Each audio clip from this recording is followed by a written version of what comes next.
Hey guys, Andrew Haggerty here. We're going to be going over the 1 to 4 family residential contract. Most likely going to have to split this up into 2 parts because it is a 10-page document and there's a lot of information to go over. So we're going to go into it. Now, the nice thing is this contract that was created by the state of Texas is very user-friendly. There's a lot of explanation of what goes where and how, but I want to make sure we have some good understanding. One, the parties. Parties in this contract are blank seller. Obviously, that's the seller's information. That's what you're going to put there. Now, make sure when you're talking with your seller, you find out exactly how they took title and make sure we put the same way there. And blank buyer. If you represent the buyer, make sure in the situation we're putting exactly how the buyer wants to take title. Their full name, do they want an initial, do they want their middle name, how do they want to take title with it, and that's what's going to go in that block. Property, paragraph 2, the land, lot, block, addition. I did a whole video earlier on how to understand where to go to get this. You go to the El Paso CAD website, epcad.org, and that'll give you that information. Make sure you put lot, block, and the subdivision, City of El Paso, County of El Paso, Texas, known as street name and zip code. That is what is going to go there. Improvements and accessories. This is an extremely important part of this contract, guys. You need to understand what is included and what is not included in a contract. You need to know what you include, what you don't, what the buyer gets to keep, and what the seller gets to keep. The house, garage, and all fixtures and improvements attached to the above described real property, including without limitation the following permanently installed and built-in items, if any. Equipment and appliances, valances, screens, shutters, awnings, wall-to-wall carpeting, mirrors, ceiling fans, attic fans, mailboxes, television antennas, mounts and brackets for televisions and speakers, heating and air conditioning units, security systems, our security and fire detection equipment, wiring, plumbing and lighting fixtures, chandeliers, water softener systems, kitchen equipment, garage door openers, cleaning equipment, shrubbery, landscaping, outdoor cooking equipment, and any other property owned by seller and attached to the above described real property. Okay, there's a big list there, guys. If there's a wall-mounted TV, the TV does not stay, but the wall mounts do. If day of closing comes along and those wall mounts are gone, you have violated the contract as a seller, and your contract has been violated if you're the buyer. All carpeting. I have had 2 separate transactions bomb because someone ripped the bathroom mirror off the wall. Mirrors stay. You don't get to change out the light fixtures. You don't get to take the screens. You don't get to take the mini blinds. All of that stays. You need to explain to your seller they don't get to take anything with them. Accessories. The following described related accessories, if any. Window air conditioner units. If there's a window unit, it stays. Stove, fireplace screens, curtains and rods, blinds, window shades, draperies and rods, door keys, mailbox keys, above ground pool. The above ground pool stays. It is part of the property. If there's an above ground pool in the backyard, they don't get to take it with them. It has to stay. Swimming pool equipment and maintenance accessories. Artificial fireplace logs and controls for the garage doors, entry gates, and any other improvements and accessories. Okay. These accessories are part of this contract. You can't take them with you. You need to make sure you know what you have and what you don't have. And you need to talk to your seller while you're getting the listing presentation. Because in the listing presentation, paragraph B and C of part B and C of paragraph 2 are in the listing presentation. You have to have that conversation with your seller. You can't take anything with you. If you're going to take it with you, let's take it down now. Because if it's on property when it's getting shown, if there's a window unit in the upstairs master bedroom, it better be there when I buy the house. Because we've agreed in this contract that it stays. It's very important. If there are any exclusions, you're going to put them in part D of paragraph 2. Following improvements and accessories will be trained by seller and must be removed prior to delivery possession. Okay. Any reservation for oil, gas, water, or timber or interest made in accordance with an attached addendum. So if you are keeping water rights, if you're keeping oil rights, it better be there's an addendum for that, and you make sure it's attached. Sales price, really simple, guys. A plus B equals C. Cash portion plus financing equals sales price. This becomes mixed up when there's a lot of back and forth negotiations. We change the sales price, but we don't change parts A and B to equal C. And we have to make sure it's a simple thing, but we have to make sure we correct the numbers in that situation to where A and B equal C. Also, we're going to say, is it going to be a third-party financing? Is there going to be a loan assumption, or is it going to be seller financing? If we are getting financing, what kind of financing? We're going to put that in paragraph, part B of paragraph 3. License holder's disclosure. I think this is very important. Right now it's on here. There's talk about it being moved, and that does happen. We'll have a new video coming out. Texas law requires a real estate license holder who is a party to a transaction or acting on behalf of a spouse, parent, child, business entity in which the license holder owns more than 10%, or trust for which the license holder acts as a trustee, or of which the license holder, spouse, parent, or child is a beneficiary, to notify the other party in writing before entering into a contract. Disclose if applicable. This is where you're going to put seller is aware, buyer is a licensed real estate agent in the state of Texas. Buyer is aware, seller is a licensed real estate agent in the state of Texas. Seller is aware, buyer has ownership in the company that is selling this property. Whatever it is, seller's and. Over disclose, guys. I know it says spouse, parent, child. I don't care if it's a niece. I don't care if it's a nephew. I don't care if it's a cousin. Better to disclose than not. If you have any questions, disclose. It just makes life a whole lot easier. Earnest money. This was changed a couple of years ago, and I think it's a fantastic change that the Real Estate Commission put into play. Within 3 days after the effective date, buyer must deliver blank as earnest money to blank. You are going to put the title company's name there, okay, as escrow agent at and their address. Buyer shall deliver additional earnest money of blank to escrow agent within blank days after effective date of this contract. That is if you want additional earnest money. I don't see that happen too often, but if it does, fine. Usually you're going to put, if you have a 10-day option period, the 10th day you're going to put additional earnest money down. If buyer fails to deliver the earnest money within the time required, seller may terminate this contract or exercise seller's remedies under paragraph 15 or both by providing notice to the buyer before buyer delivers the earnest money. Now, we're going to go into this real quick because we want to make sure we understand what that time frame is. Okay, if the last day to deliver earnest money falls on a Saturday, Sunday, or legal holiday, the time to deliver earnest money is extended until the end of the next day. That is not a Saturday, Sunday, or legal holiday. There is a reason for this addition in the contract. Earnest money is delivered to the title company. So if the earnest money is given to the title company and the title companies are closed Saturdays, Sundays, and legal holidays, we can't force you to deliver on those times. Remember, execution day of a contract is day 0, which means if we execute this contract on a Monday, Monday doesn't count. Tuesday, Wednesday, Thursday. I have until 5 o'clock on Thursday to deliver earnest money to the title company. Now, if I do it on a Wednesday, it's Wednesday 0. I have Thursday, Friday, Saturday, Sunday, Monday. I have till Monday at 5 o'clock to deliver earnest money, or the seller can terminate this contract. It is extremely important that you have that understanding and you know how that works, because if you fail to deliver earnest money, especially if it's a seller's market, and you've got it, but you haven't taken it to the title company yet, and the deal bombs, your buyer's going to be very mad at you because you didn't do what you needed to do. That is your job. You have to make sure you get that money to the title company as soon as possible. Do not sit on money ever, ever, ever. Do not accept cash ever, ever, ever. And take it in the form of a money order, cashier's check, personal check made out to the title company. Do not have them make it out to you. You do not cash it and do whatever you need to do. It is not done through you in any way, shape, or form. So it is a cashier's check, money order, or personal check made out straight to the title company and delivered as soon as you get that money in your hand. Title policy and survey. Title policy, seller shall furnish to buyer at seller or buyer's expense. You pick which one you want to choose, who's going to pay for it. Title insurance issued by blank. That is going to be the same title company that you put in paragraph 5 of the contract. It's going to be the same one. Whoever's holding the earnest money is also writing the policy.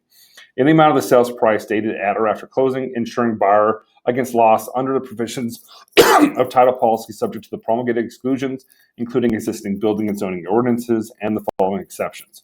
Restrictive covenants common to the platted subdivision in which the property is located, the standard printed exception for standby fees, taxes, and assessments, liens created as part of the financing described in paragraph 3, utility easements created by the dedication, deed, or plat of the subdivision in which the property is located, reservations or exceptions otherwise permitted by this contract or as may be approved in writing by a buyer in writing. Standard print exception is to material rights. Standard print exception is to water, tide lines, beaches, streams, and related matters. Standard print exception is to discrepancies, conflict, shortage in area or boundary lines, encroachments, protrusions, or overlapping improvements. All of these items are normal everyday restrictions that are found on a property. They're all going to have certain restrictions. They're all going to have certain easements. So we have to make the allowance for those in the contract. Now, paragraph 8, we need to understand. Standard printed exception is the discrepancies, conflict, shortage in area, or boundary lines, encroachments, or protrusions, or overlapping improvements.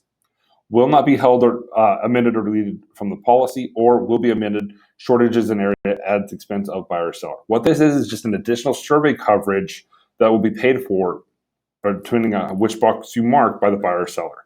The cost is about 5% of the policy. So $1,000 for a $100,000 policy, 5% of $1,000. So you decide if you want to do it or not. It's up to you. So 5% of $1,000 will be about $50. It's not crazy expensive, and it gives your seller a little bit, or your buyer a little bit more protection. The exception or exclusion regarding minerals is approved by the Texas Department of Insurance. Now, commitment. Within 20 days after the title company receives a copy of this contract, the seller shall furnish to buyer a commitment for title insurance. Now, it's saying seller is going to furnish it, not the title company. The seller is responsible to make sure that title company delivers to the buyer a commitment within 20 days. And at buyer's expense, legible copies of restrictive covenants and documents evidencing exceptions in the commitment other than the standard printed exceptions. Seller authorizes the title company to deliver the commitment and exception documents to buyer at buyer's address shown in paragraph 21. So when you get to paragraph 21, and we'll talk about this, you need to put an address there because that's where the title company is supposed to send the commitment. If the commitment and exception documents are not delivered to buyer within the specified time, the time for the delivery will be automatically extended up to 15 days or 3 days before closing, whichever is earlier. So even though we have a 20-day timeline, we have an automatic 15-day extension or 3 days prior to closing, whichever is earlier. So in reality, they have 35 days if they need it, or less if the closing is within 30 days. If the commitment exception documents are not delivered within the time required, buyer may terminate this contract and earnest money will be refunded by buyer. So if we cannot get the commitment done, then we do not have clear title to close, so we cannot force the buyer to continue. Survey. This is extremely important. A survey must be made by a registered professional land surveyor accepted to the title company and buyer's lender. Check one box only. So 1, within blank days after the effective date of this contract, seller shall furnish to buyer and title company shall seller's existing survey of the property and a residential real property affidavit promulgated by the Texas Department of Insurance. So within a certain amount of days, 3, 5, whatever you choose, the seller is going to deliver to buyer a survey. If seller fails to furnish the existing survey or affidavit within the time prescribed, buyer shall obtain a new survey at seller's expense no later than 3 days prior to closing. So whatever else happens in this contract, whatever else we've agreed to, if you've agreed to give it to me within 5 days and you don't give it to me within 5 days, I get a new one at your expense, period. No ifs, ands, or buts. So that is an extremely important part of this contract. Remember, anytime the Texas Real Estate Commission bolds or underlines something, it's important. They want you to read it, and that is bold. So it kind of nullifies the next section if you have not delivered that survey. If the existing survey or affidavit is not acceptable to the title company or buyer's lender, buyer shall obtain a new survey at seller's expense or buyer's expense, whichever we choose, no later than 3 days prior to closing. Or within blank days of the effective date of this contract, buyer shall obtain a new survey, or within blank days of the effective date of this contract, seller shall furnish a new survey. Those are our 3 options that we have. Now, after I've received the contract or the commitment and the documents as well as the survey, I have the right for objection. So buyer may object in writing to defects, exceptions, or encumbrances to title disclosed in the new survey other than items 6A 1 through 7 above disclosed in the commitment other than items 6A 1 through 9 on which the following use or activity. Put a particular use there. Residential use. I want to be able to park an RV in the front yard. Whatever you choose. Or blank days. Well, how many days do I have to terminate? After buyer receives the commitment, exception documents, and survey. So those days don't start counting until the seller has given all 3, the documents required, the commitment, and the survey. Buyer's failure to object within the time allowed will constitute a waiver of buyer's right to object, except the requirements in Schedule C of the commitment are not waived by buyer. Provided seller is not obligated to incur any expense, seller shall cure any timely objections of buyer or any third-party lender extended as necessary. Within 15 days after seller receives the objections, and the closing date will be extended as necessary. If objections are not cured within the cure period, buyer may, by delivering notice to seller within 5 days of the end of the cure period, terminate this contract and earnest money will be refunded to buyer, or waive the objections if buyer does not terminate within the time required. Buyer shall be deemed to waive the objections. If the commitment or survey is revised and any new exception document is delivered, buyer may object to any new matter revealed in the revised commitment or survey or new exception documents within the same time stated in this paragraph to make objections beginning when the revised commitment, survey, or exception document is delivered to buyer.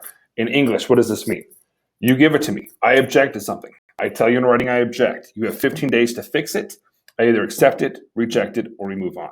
If a new survey comes in, my clock starts over. I get a chance to do a whole new set of objections and a whole new set of time periods begin. So this doesn't happen too often, but you need to understand what can happen there and when, why.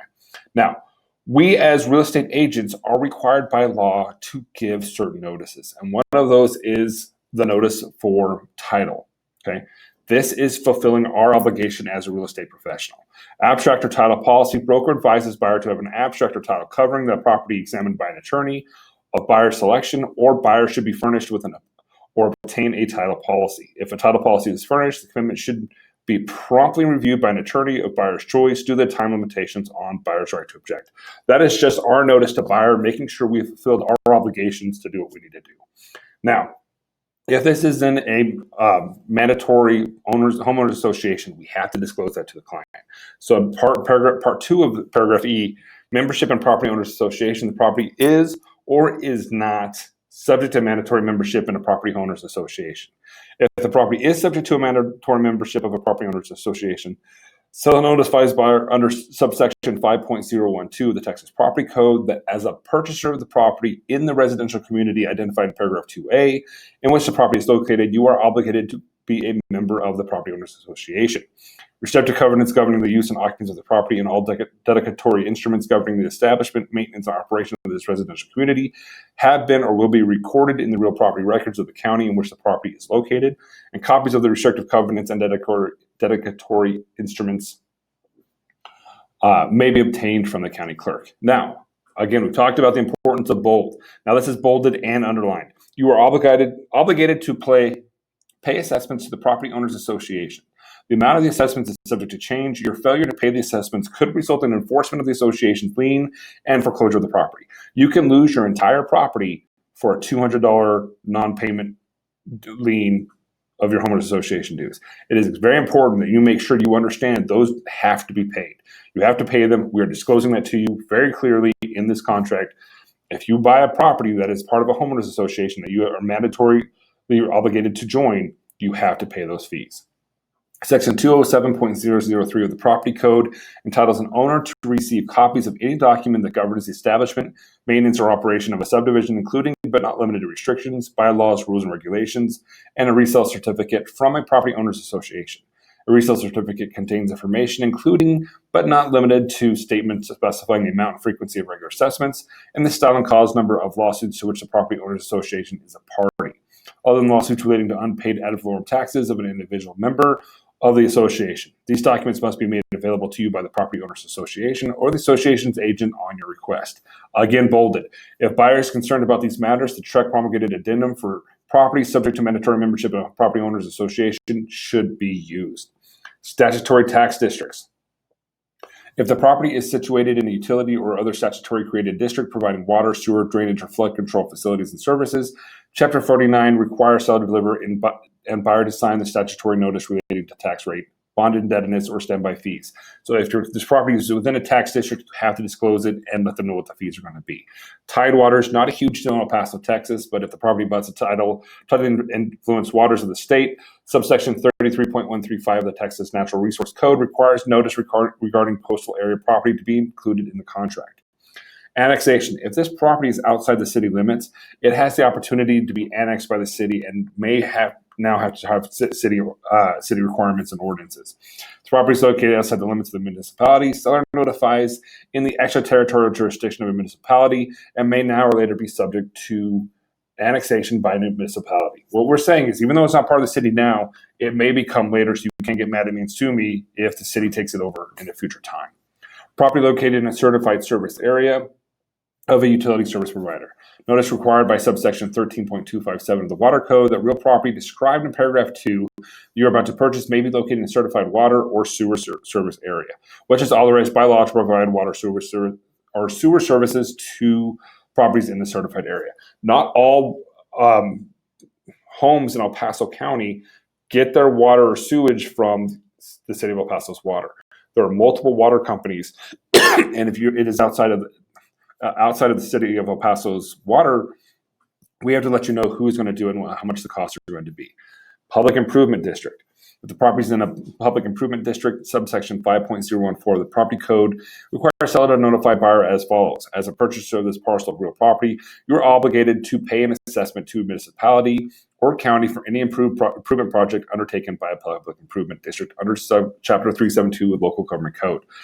If this is part of a public improvement district, you're going to have to pay assessment taxes to make sure that they're being able to be paid for. A special road or something to that effect. Transfer fees are no longer legal, but if they were done when they were still legal, you were still responsible for them. So if the property is subject to a private transfer fee obligation, subsection 5.205 of the property code, requires seller to notify buyer as follows. Private transfer fee obligation may be governed by Chapter 5, Subchapter G of the Texas Property Code. Propane gas system service area. If the property is located in a propane gas service system owned by a distribution system retailer, seller must give buyer written notice as required by subsection 141.010 of the Texas Utility Code. If there's a propane gas in the area and that's how you get your heat, we have to disclose that to you. Notice of water level fluctuations. Again, not a huge deal in El Paso, sometimes along the Rio Grande, as well as the man-made lake areas. If the property joins an impoundment of water, including a reservoir or lake, constructed and maintained under Chapter 11 Water Code that has a storage capacity of at least 5,000 acre-feet at the impoundment's normal operating level, seller hereby notifies buyer water level of impounding of water adjoining the property fluctuates for various reasons, including as a result of an entity lawfully exercising its right to use the water stored in the impoundment or drought or flood conditions. So what we're saying is just because you have water now, it may go up or down depending on the situation. Now, all of these different notices that we just went over, title notices, are just that. They're notices that we're required to give you, and we're doing it in this contract, okay? So make sure the client understands them. If they have too many questions, you need to pass them on to an attorney. We're not here to give legal advice. We're here to help them facilitate the transaction. So that's as far as we're going to go on this video because it's a little mind-numbing and I want you guys to understand that. So the next video is going to pick up on paragraph 7, property conditions, and go through the rest of the contract. I hope this was helpful. If you have any questions, please, I'm always available for you at any time. Thank you guys. Have a great day.